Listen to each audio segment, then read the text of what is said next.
Honorable Munyoro, what is it? I see you flicking the intervention.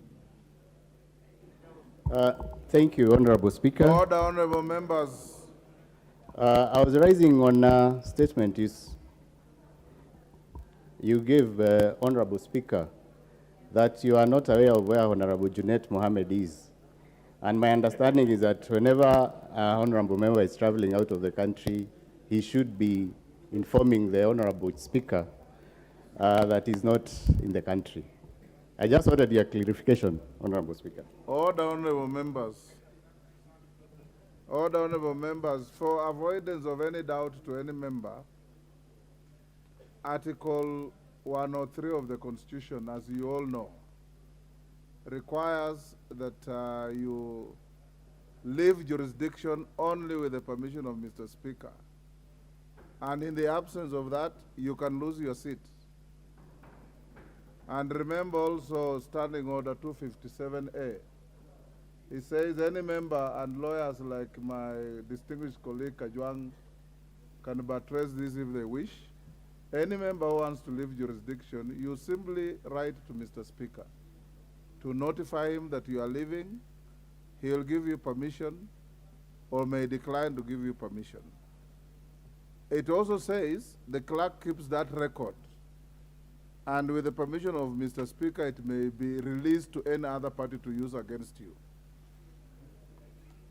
So it is a matter that I want to encourage members that if you want to leave the jurisdiction of the country, Mr. Speaker will never deny you permission unless it's extremely difficult for him to do so.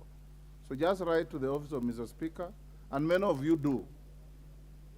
Others don't. And those who don't, Mr. Speaker will never instigate anything against you.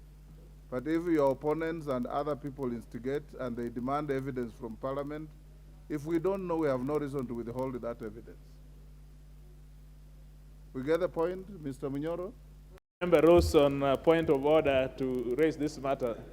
These are some of the interventions that, Mr. Speaker, divert us away from business because you know that it does not concern this member really, where the member that was supposed not to be in the chamber really is, nor does he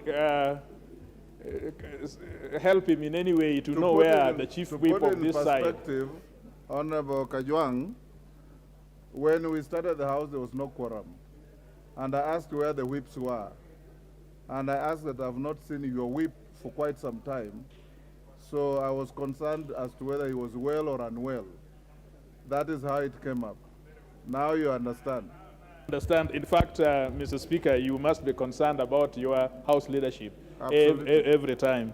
But Mr. Speaker, you know that many of us, especially those of us who have been here for a few more years, including the PSC member that is standing next to you, we do that all the time. Even when we are unwell, when we are sick, when we go to hospital, I have had to write to Mr. Speaker that I have a hospital sick leave to be out of the chamber. In fact, you are one of the best examples that adhere to that standing order. Thank you very much. Always write to Mr. Speaker even when you are going to see a doctor, although that is not a requirement. It is also our responsibility in this House to know where our colleagues are, appreciating the fact that even within our neighborhood, we are experiencing some challenges like Sudan, and even an honorable member's whereabouts is not known. It is your responsibility and our responsibility, being a vetted member, being a sworn-in member, to carry responsibilities in this honorable institution, and therefore we should know his whereabouts as a concern and the way Kenyans would be expecting.